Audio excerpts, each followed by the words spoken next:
Well, I do remember that we had that conversation here on Channels Television that when eventually the reports come out, we would like to see it. Yes. I'm sure that a lot of people would like to also know the content. Because I'm sure that much as, yes, you will get praise, there will also be areas where they will expect you to strengthen. Oh, certainly. You know, and those areas too must be highlighted so that we can have a more critical appraisal of, you know, what progress has been made and what areas do need strengthening. Definitely you know, you mentioned something about Delta Beyond Oil, which is, you know, essentially been the driving force of the administration in Delta State. It's something that you have organized conferences on, you've done symposiums and all of that, calling the press, and essentially a lot of people will agree with you. But the steps that you've taken, are you able to measure what effect or what impact that they've had? Yes, you might have an effect on, you know, people who are downtrodden and who are the most vulnerable in society, and there's certain things that you're doing in health and other areas. But are you able to measure economically just how well you're doing at that particular level, at the state level? Oh, certainly. Of course. We even had our own that we were doing, you know, internally. We had our own program. We had a firm that came in. We called it the dashboard system, where we had red light for those processes that were not so well, we're not doing very well. Amber, you're doing well, but still have so much more to do. And then the green light for, you know, oh yeah, you're on the right track. We have that going. But obviously with the advent of this, the UN one, all what you're talking about is embedded in that report. And when that report comes, of course, it will have the total economic indices, it will have the human development indices, everything. How, like you rightly said, we have impacted society in various aspects and various programs that we've had, how we have also impacted on the people. You know, like we said, you know, there could be prosperity somewhere, and you could have poor people. And how much poor people do you have? How much of governance is actually getting to the people?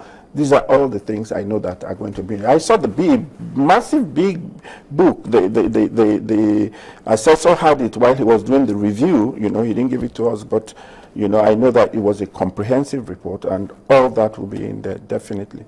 Another matter which popped up along the line was this crude oil theft. Yes. We know that the world is battling insurgent groups in different parts now, such that coalitions are pulling together to see how they can sort it out. But he linked the crude oil theft to where over 400,000 barrels per day is stolen in the Niger Delta area to capacity or potential to cause major threat again to the world, and that certainly will grab a lot of attention. What was the focus? I mean, how was he able to connect that? Yeah, okay. That was also a special session he addressed. And of course, we had an international audience.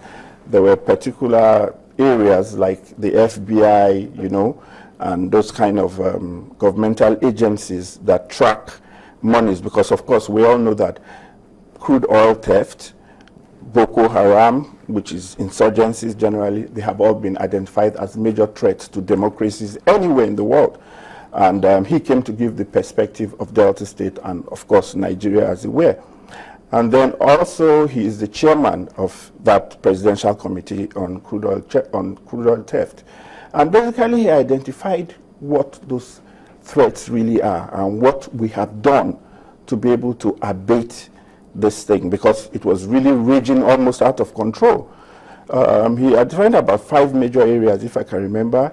He talked about sensitizing the security agencies, making them realize that, look, this is our country, getting them to be more patriotic, because you find out that they were also working with some of these people, whether they are the IOCs or the jerrycan thieves, as they call them. Because you see, there are 2 aspects of crude oil theft. The ones that the IOCs, the big oil companies, take out of the country and go and sell international markets. People buy them in these big markets. And of course, the little ones that find themselves... That's the one that the civil defense will readily parade. Exactly. The jerrycan. The jerrycan. Those ones in modular refineries and all that. How many percent of, maybe less than 5% of what is being stolen is being used for that. We mustn't discount it. Yeah, definitely. It also has a huge impact Oh, on yeah. the environment. So that's what we're saying. So these are all the things he highlighted. They've also gone to sensitize the communities to say, look, for you to tolerate, especially those ones about the refineries, like you rightly said, it's going to pollute your land, it's going to pollute your soil, it's going to pollute your water, and all that. So the communities themselves are realizing that aiding and abetting these people, because they don't come from heaven, they do it there, that they are also causing some injury to themselves. Then he also talked about the situation of when you take this oil out, and you just do so much damage to the economy of the country. He highlighted all these things, and we talked about tracking the money. That look, one of the ways the FBI and all these international agencies, international communities can help us is that, look, like they said, the lifeblood of terrorists or crude oil thieves is money. So, and these monies are major monies. If you can track them and know where they are and know who is buying what, then we are beginning, through the banks and all that, we are beginning to make some progress. So those were all the kind of issues he highlighted, and it was greatly received. One of the final things he also said is that, and I think he was even one of the international speakers, maybe I think a director in the FBI, and he said even for countries like Nigeria, anywhere else, just like the situation we had with the Ebola situation, or crude oil theft, or in case of insurgency, that no matter what you have done in your own domain, if you still have other countries around you that are weak and vulnerable, then it will still affect you. In other words, your strength, you are as strong as your weakest link around you. So all those kind of things were highlighted. Then, of course, I know there was also the situation of where the IOCs were reminded of their CSR, civic responsibility to the people, because they don't do these things and they just go there, take the oil. We not too do should anything. hold them accountable, because Yes. it's a joint venture. Definitely. Nigeria has a larger part of that joint Yes, venture. and the governor told them as well that they have to improve on their technology. You see, we have all these pipelines that are overground. People go easily and just bust them and take out the oil. That's not what people are doing in the advanced countries. These things have to be embedded in the ground. These things have to have signals and, alarms and all that kind of thing. These are all the things he said. And then most importantly, please, before I forget, it's very important, he told them, and this was greatly applauded, what we have done in Delta State to be able to stem this tide by strengthening the communities where this oil is being gotten from. And that is what we call the desopadec, which is, the areas where the minerals come from. We give them 50% of our derivation money. The extra money we make from derivation. 50%? 50% of that goes straight to those oil-bearing communities. It's a law in Delta State. And that helps them to, of course, start putting their I hope they channel it for development. Oh, definitely, they have to. They have to. I think the communities will hold them accountable. But what we're looking at, let's tie this now to Nigeria at 54. I mean, you have, from all that you're saying, 8 years, at least 7 years plus now, of the administration in your state.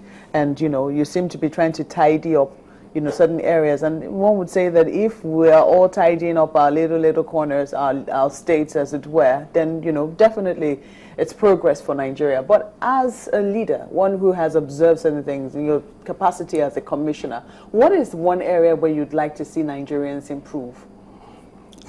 Well, I think there are a lot of little, like we call them, bottlenecks or gaps in governance. Definitely the area of corruption must be addressed, because I don't see any country that is going to progress with the kind of corruption we hear about in this country. That has to do with strengthening the processes. If you ask me, it's not. You see, why do we have the kind of perceived corruption, I would even call it? It's because our institutions are weak. So once these institutions are strengthened and they are made to play the role they are played. Because with these kind of institutions anywhere in the world, the results will be the same. So we need to strengthen our institutions. We need to like my own governor is particularly passionate about, we need to prepare leaders, because a lot of people get to positions of leadership for the first time in their lives. Maybe that's even the first jobs they are doing in their lives, so they don't even have a clue. So they get there, they spend the first 3 years of a 4-year term trying to understand what it is about this office. Before they even get a hang of it, they are gone. Because some people had never even done a day's job before they get into some of these leadership positions. I think it would do well to involve a lot of young people. Yeah, so he's talking about a leadership institute where leaders will be prepared, especially in the political, sphere. Okay, thank you for coming on this morning. Chike Ogia, Commissioner for Information in Delta State.